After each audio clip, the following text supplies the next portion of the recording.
보배를 질그릇에 가졌으니 라는 제목의 말씀으로 우리가 함께 말씀을 나누겠습니다.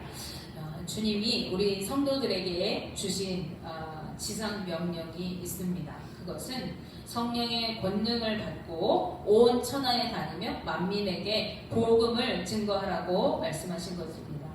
따라서 우리 믿는 성도들에게는 주님 앞에 서는 그날까지 복음을 전해야 할 사명이 있는 것입니다. 그렇다면 우리는 어떤 마음으로 이 복음을 전해야 하는가 하는 것을 오늘 우리가 사도 바울을 통해서 한번 살펴보려고 합니다.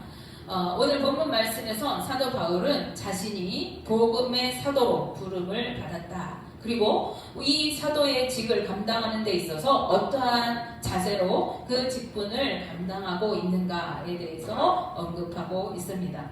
바울은 첫째로요, 오직 복음이신 예수 그리스도를 전하였습니다. 예수 그리스도만 전한 것입니다.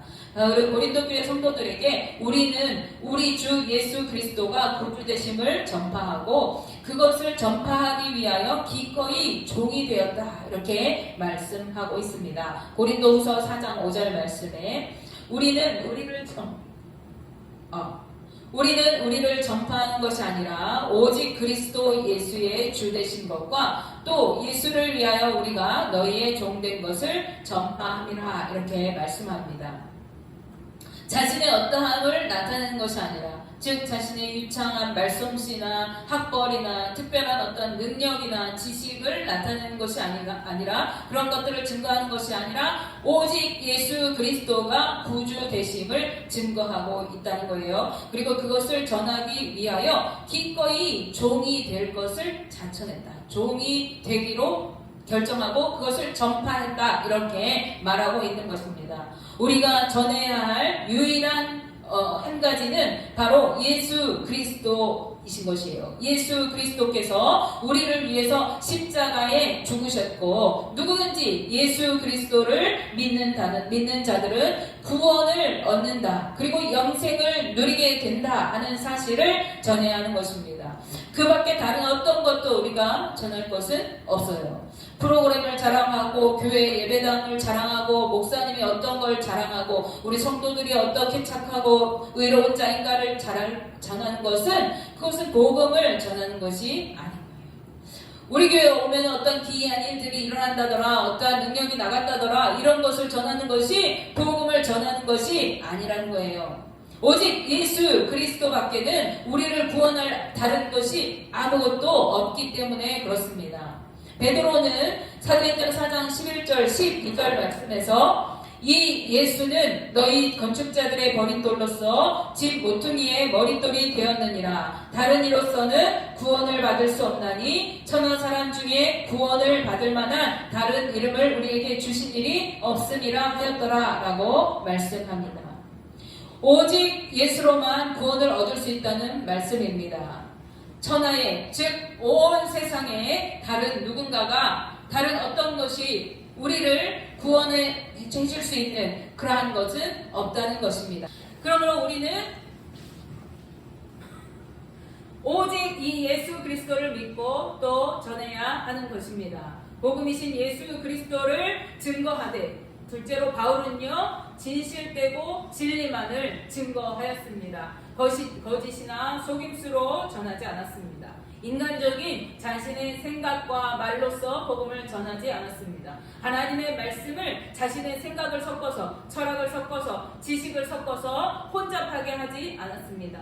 고린도후서 4장 2절 말씀에 이에 숨은 부끄러운 일을 버리고 속임으로 행하지 아니하며 하나님의 말씀을 혼잡하게 하지 아니하고 오직 진리를 나타냄을 하나님 앞에서 각 사람의 양심에 대하여 스스로 추천하노라, 라고 말씀합니다. 바울은 자신이 복음의 사도로서 부끄러움의 일을 버렸다, 이렇게 말하고 있어요. 이 부끄러움의 일이라고 하는 것은 수치스럽고 불명예스러운 일을 의미합니다. 그런데 부끄러움의 일 중에서도 숨은 부끄러움의 일이라고 말하고 있어요. 즉 사람들에게 아직 드러나지 않았지만은 그것이 사람들 앞에 드러날 때 그것이 수치스럽고 불명예스러운 일이 되는 어떠한 일들을 말하는 거예요. 그러한 일들을 내가 다 버렸다 이렇게 말하는 것입니다. 즉 복음을 전하는 자로서 밖에 드러나는 일뿐만 아니라 지극히 개인적인 삶에서도 의도적으로 이러한 떳떳하지 못한 일들을 행하지 않기로 그것들을 과감히 버렸다 하는 것입니다. 더 나아가서 속임으로 행하지 않았다고 말합니다. 당시 고린도 교회 안에는요 거짓 교사들이 많이 들어와 있었어요. 그래서 성도들을 미혹하고 믿음에서 떠나게 하는 일들이 번번이 일어나고 있었습니다. 바울은 자신은 그러한 거짓 교사들 같이 숨은 의도를 가지고 거짓된 복음을 전하지 않고 순수하게 하나님의 말씀만을 전하였다고 말하고 있는 것입니다.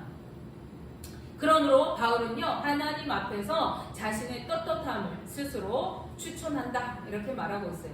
그런데 너희 양심을 따라서 추천한다. 너희가 양심이 있다면 내가 하나님 앞에 바른 복음, 순수한 복음만을 전했다는 것을 너희가 알 것이다 이렇게 말하고 있는 것이죠. 우리는 오직 복음만 전해야 합니다. 개인적인 생각과 의도를 가지고 또한 자신의 어떠한 욕망을 충족시키기 위해서 사람들의 환심을 사기 위해서 복음을 변질시키고 복음에 자신의 생각을 섞어서 전하고 철학을 섞어서 전하고 이렇게 하나님의 말씀을 혼잡하게 증거해서는 안 되는 것이죠. 오직 진리의 복음만 전하고 하나님 앞에 부끄러울 것이 없는 자로 서야 하는 것입니다. 그것이 복음을 전하는 자의 올바른 자세인 것이죠. 자, 셋째로 바울은요 믿음의 확신을 가지고 복음을 전했습니다. 고린도후서 4장 13절 말씀에 기록된 바 내가 믿었으므로 말하였다 한 것 같이 우리가 같은 믿음의 마음을 가졌으니 우리도 믿었으므로 또한 말하노라 라고 말합니다. 믿었기 때문에 말한다는 거예요. 믿음의 확신을 가지고 담대히 복음을 증거했다는 것입니다. 무엇을 믿고 있었습니까? 그는 자신이 복음을 전하는 이 사역이 하나님께서 주신 사명인 것을 믿었어요. 하나님께서 나에게 맡기신 일이기 때문에 내가 이것을 당연하게 행해야 한다라는 것을 믿었어요. 그리고 자신이 전하는 복음을 통해서 많은 사람이 구원을 얻게 될 것을 믿었다는 거예요. 또 하나님께서 반드시 자신 복음을 전하는 자신뿐만 아니라 함께 자신이 전한 이 복음을 듣고 구원받은 자들에게도 부활 승리를 얻게 하시고 하나님의 영광에 이르게 하실 것을 바울이 믿었다는 것입니다. 고린도서 4장 14절 15절 말씀에 주 예수를 다시 살리시니가 예수와 함께 우리도 다시 살리사 너희와 함께 그 앞에 서게 하실 줄을 아노라. 이는 모든 것이 너희를 위함이니 많은 사람의 감사로 말미암아 은혜가 더하여 넘쳐서 하나님께 영광을 돌리게 하려 함이라. 아멘.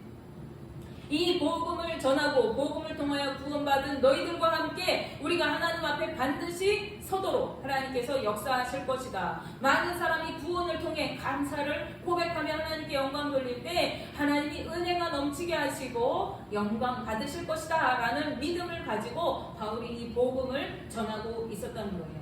이처럼 구원의 확신과 믿음을 가지고 복음을 전했기 때문에 바울은 어떠한 고난과 어려움 속에서도 흔들리지 않고 이 복음을 전하는 사명을 감당할 수가 있었던 것입니다.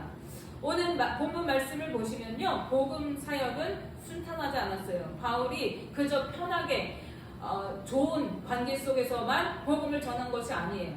그는 사방으로 우겨쌈을 당하고 답답한 일을 겪어야 했고 박해와 거꾸로뜨림을 당했다라고 증언하고 있습니다. 여기서 우겨쌈을 당하다라고 번역된 이 단어가 들리보메노이라는 뜻이에요. 들리보메노이. 이 뜻의 원뜻은요, 포도주를 짜기 위해서 누르다라는 뜻입니다. 우리가 포도주를 만드는 것을 생각해 보세요. 어떤 사람이 포도주를 만들 때 어떻게 합니까? 포도를 따다가 깨끗이 씻어서 포도주 틀에 넣어요. 그리고 그것이 즙이 되어 나오도록 발로 밟고 짓이겨서 그 형체를 알아볼 수 없을 때까지 뭉개가지고 그 즙을 짜내는 것이죠. 이것처럼 행하는 것이 그 단어가 뭐예요? 들리보메노이라는 뜻이에요. 그래서 우겨쌈을 당한다는 이 뜻은 무엇을 말하느냐? 바울이 이 포도주를 만들기 위해서 짓밟히는 것, 그 포도와 같이 자신이 복음을 전하면서 피를 말리는 고통을 당하고 대적에 의해서 우겨쌈을 당하고 압박을 당하고 있었다라는 것을 뜻하는 것입니다. 그런가 하면 답답한 일을 당하여 라고 말하는 이 말의 뜻은요, 어찌할 수 없는 공경에 처한 것을 뜻해요. 즉 자신의 힘으로는 어찌할 수 없는 상황, 예를 들면 무력에 의해서 억압된 것과 같은 상태예요. 아마 바울이 복음을 전하다가 로마 군인에게 포위된 일이 있었음을 말하는 것일 것입니다. 그는 수많은 공경과 박해와 어려움 속에서도 복음의 행진을 계속 이어나갔습니다. 바울은 고린도후서 11장 24절에서 28절에 우리가 읽지는 않겠습니다. 자신이 복음을 전하는 동안에 겪었던 고난과 어려움에 대해서 열거하고 있는 것을 볼 수가 있어요. 그는 심하게 매질을 당하고 옥에 갇히고 돌팔매질을 당했습니다. 배고프고 줄이는 삶을 살았습니다. 위험한 강을 건너야 했고 강도의 위협을 당해야 했고 자신의 동족인 유대인들로부터 죽음의 위협에 놓이기도 했습니다. 그러나 바울은 이러한 고난과 핍박과 박해 속에서도 실망하거나 낙심하지 않고 담대히 복음을 전했습니다. 그 이유가 무엇일까요? 그에게는 믿음의 확신이 있었기 때문이었어요. 그는 우겨쌈을 당하여도 쌓이지 않고 답답한 일을 당하여도 낙심하지 않고 박해를 받고 힘이 겨운 상황에 있어도 버림받지 않고 거꾸로 뜨림을 당하여도 결코 망하지 않았다, 이렇게 당당하게 말합니다. 바울이 그렇게 할 수 있었던 이유는 그 속에 하나님의 영광을 아는 빛, 즉 이 보배를 가졌기 때문에 하나님의 힘이 큰 능력이 그를 보호하셨기 때문이라고 말합니다. 고린도후서 4장 6절에서 7절 말씀에 어두운 데에 빛이 비치라 말씀하셨던 그 하나님께서 예수 그리스도의 얼굴에 있는 하나님의 영광을 아는 빛을 우리 마음에 비추셨느니라. 우리가 이 보배를 질그릇에 가졌으니 이는 힘이 큰 능력은 하나님께 있고 우리에게 있지 아니함을 알게 하려 함이라. 아멘. 바울이 고난 중에도 흔들리지 않는 믿음으로 담대히 복음을 전할 수 있었던 이유는 그가 믿음의 확신을 가졌기 때문인데, 그런데 이 믿음이 어디서 왔는가 보니까요, 하나님께서 주셨다는 거예요. 하나님께서 예수 그리스도의 얼굴에 있는 하나님의 영광의 빛을 우리 마음에 비추셨다. 우리가 그것을 부은 것이 아니라 하나님이 비춰주셨다는 거예요. 하나님께서 예수 그리스도의 얼굴에 있는 영광의 빛을 우리 마음에 비추셨을 때 예수 믿는 사람들은요, 예수 그리스도를 통해 영적인 지각이 밝아져서 예수님을 통한 하나님의 영광의 빛을 보게 되는 것입니다. 그 이유가 무엇입니까? 우리가 계속해서 말하고 있듯이 성령 하나님께서 우리에게 조명해 주셔서 우리로 알게 하시기 때문에 그렇습니다.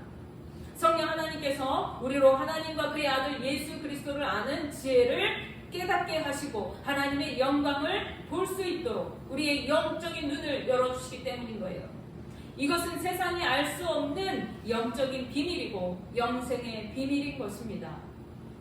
믿지 않는 세상 사람들은 이것을 전혀 깨달을 수가 없는 것이에요. 오늘 본문 4절 말씀에서 세상의 신이 믿지 않는 자들의 마음을 혼미하게 하여서 그리스도의 영광의 복음의 광채가 비치지 못하게 한다, 이렇게 말씀합니다. 세상의 신이 누굽니까? 즉 마귀가 믿지 않는 자들의 마음에 예수 그리스도의 영광의 빛, 복음의 광채가 비치지 못하게 가로막는다는 거예요. 믿지 않는 자들에게 이것을 깨우쳐서 하나님의 그 비밀, 복음의 비밀을 알 수 없게 그들을 눈을 가리고 그들을 막는다는 거예요. 그러나 믿는 자들은요, 하나님께서 이것을 마음에 비추어 주신다고 말씀합니다. 그래서 이것은 복음의 신비이고 영적인 비밀인 거예요.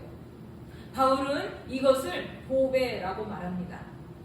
귀하고 값진 보물이라는 뜻이에요. 우리는 이 보배를 지닌 자들입니다. 따라서 우리는 내 힘과 능력으로가 아니라 내 속에 비춰주신 하나님의 능력의 빛, 복음의 능력의 빛으로 사는 자들인 것입니다. 바울은 이 보배를 질그릇에 가졌다, 이렇게 말합니다. 질그릇은 어떤 그릇입니까? 질그릇은 깨지기 쉬운 그릇입니다. 질그릇은 투박하고 볼품없는 그릇이에요. 그런데 바울은 자신이 이 질그릇과 같이 연약하고 볼품없는 존재이지만 내 속에 하나님의 영광의 빛이, 복음의 빛이 하나님께서 비추어 주셔서 간직하고 있는 자다, 가지고 있는 자다, 이렇게 말합니다. 그렇기 때문에 하나님의 큰 능력을 의지하여서 살아가고 그가 고난 중에도 믿음으로 복음을 담대히 전할 수가 있었다는 거예요. 그는 예수님을 위하여 기꺼이 죽음에 넘겨짐으로 예수 그리스도의 생명이 나타나기를 간절히 소망했던 사람입니다. 왜 그래요? 그는 이 법에, 이 질그릇에 그 하나님의 영광의 빛을 담고 있기 때문에, 그것이 얼마나 귀하고 소중한 것인 걸 알기 때문에 기꺼이 죽음에 내어주고 그 생명을 얻기를 원했다는 거예요. 우리는 모두 이 보배를 가진 자들입니다. 예수 그리스도를 통하여 하나님의 영광을 볼 수 있는 자들인 거예요. 이 보배를 가진 자의 삶은 어떠한 상황 속에서도 믿음으로 복음을 전하고 고난 중에도 인내로서 승리하는 삶을 살아가는 능력의 삶인 것입니다. 여러분, 이러한 삶을 살아가고 계십니까? 오늘 말씀을 정리합니다. 우리는 복음을 전할 사명을 주님으로부터 받은 자들이에요. 그래서 우리에게는 복음을 전해야 하는 그 책임이 있는 것입니다. 복음은 우리가 무엇을 전하는 것이라고 했습니까? 오직 복음이신 예수 그리스도를 전하는 것입니다. 다른 어떤 것을 자랑할 것이 없어요. 교회가 어떻게 잘 지어졌다, 우리 교회는 이런 훌륭한 프로그램들이 있다, 이러한 훌륭한 목사님이 있다, 이런 거 다 필요 없어요. 오직 예수 그리스도 그 이름을 증거해야 되는 거예요. 우리가 예수 그리스도의 이름을 전하되 어떻게 전하래요? 진실함과 진리로 전해야 한다는 거예요. 내 생각을 집어넣어서 내 판단을 개입시켜서 전하는 것이 아니라, 내가 알고 있는 어떤 신학적인 지식을 가지고 그것을 전하는 것이 아니라 하나님 말씀에 기록된 대로 주의 진리의 말씀만 전해야 한다는 것입니다. 또한 우리는 예수 그리스도의 얼굴에 있는 하나님의 영광을 아는 빛이 마음에 품고 사는 자들이에요. 믿음 안에서 그 빛을 품고 담대히 복음을 전하면서 고난 중에도 복음을 위해 참고 인내할 줄 아는 그러한 삶을 살아가야 하는 자들인 것이죠. 왜 그래요? 우리는 영생의 빛, 복음의 빛, 하나님의 능력의 빛을 품고 있기 때문에 이 보배를 위해서 우리의 모든 다른 것들은 감당해낸다는 거예요. 그리고 우리의 영원한 본향인 하나님의 나라를 바라보면서 하나님의 능력을 힘입어 살아가는 것입니다. 내 힘으로 고난을 견뎌보는 것이 아니에요. 환난을 내 힘으로 이겨내는 것이 아니에요. 내가 참아보는 것이 아니라 하나님이 주시는 능력으로 그것을 능히 감당하면서 기쁨으로 그 일을 한다는 거예요. 바울이 오늘 그렇게 고백하고 있는 것입니다. 이것이 우리가 본받아 살아가야 할 복음을 전할 복음의 증인된 삶인 것이죠. 원하기는 우리 모두가 이 바울의 삶을 본받아서 주의 진리인 복음의 말씀을 전하고 복음의 빛으로 살고 하나님의 능력을 덧입어서 날마다 승리하는 믿음의 삶을 살아갈 수 있기를 주님의 이름으로 축복하며 기도합니다. 기도하겠습니다.